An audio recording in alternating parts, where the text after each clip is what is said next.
首都可以说是每一个国家的牌面，不说最繁荣，但也绝对是之一。不过缅甸就不一样了，原本用的好好的首都说不要就不要，非得花40亿美元弄个新的，弄的那就一个昆城。壮观是挺壮观的，可问题是它在哪儿修不好，偏修在了深山老林，几千平方公里啊，压根儿就见不到几个人。说是首都，更像是鬼城。缅甸这么做究竟是为了啥？今天球哥就带大家来了解了解。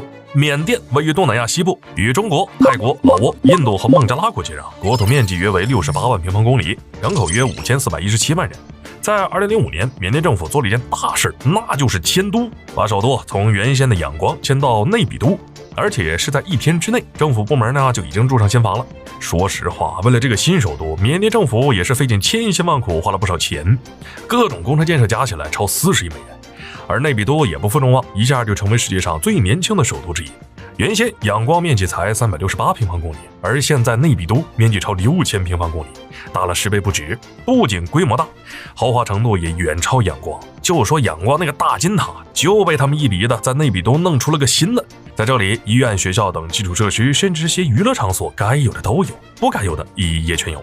最有意思的是，他们还修了个20车道的双向公路，别说开车了，在这开飞机都没问题。为了让居民无聊的时候去公园散心，他们还修建了个以国家地图为蓝本的公园，哪怕骑小电动参观，高低都得骑1个小时。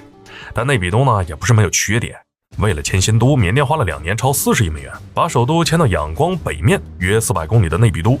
按缅甸政府计划，内比都不仅规模比仰光大，豪华程度也远超仰光，是个国际大都市。然而事实上，内比都都建成了10多年了，别说国际大都市，分明更像是个鬼城。几千平方公里，人口只有100万出头，比仰光少了600多万人。关键是说有100多万是他们自己，实际上在这儿根本见不到几个人，大街上基本都是空空荡荡的。为啥内比都会这么惨？说白了，全是自己作的。首都可是国家脸面，你说往哪里修不好，非得往深山老林里钻，把首都修在一个荒无人烟的山谷里，而且没飞机，没火车坐，想要从仰光到内比都，就得至少开8个小时的车才能到。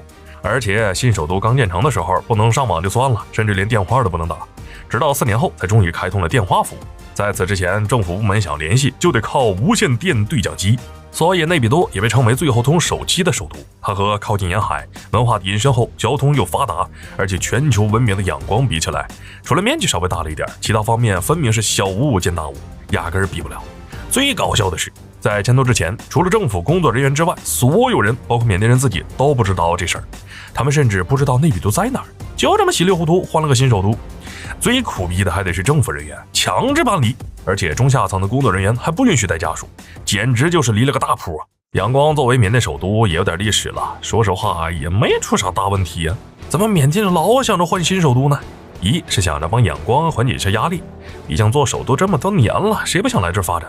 但仰光本身呢就没多大，随着人口越来越多，承受的压力也越来越多。建设新首都也是为了能稍微减轻仰光一点压力。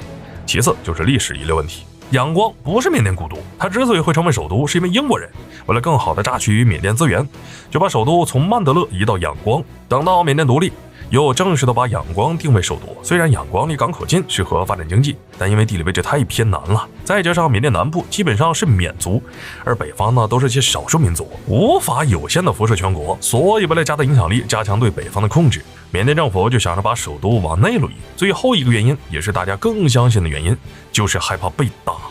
在上世纪70、80年代，缅甸和美国的关系可不算好，他就害怕美国随时就会打过来。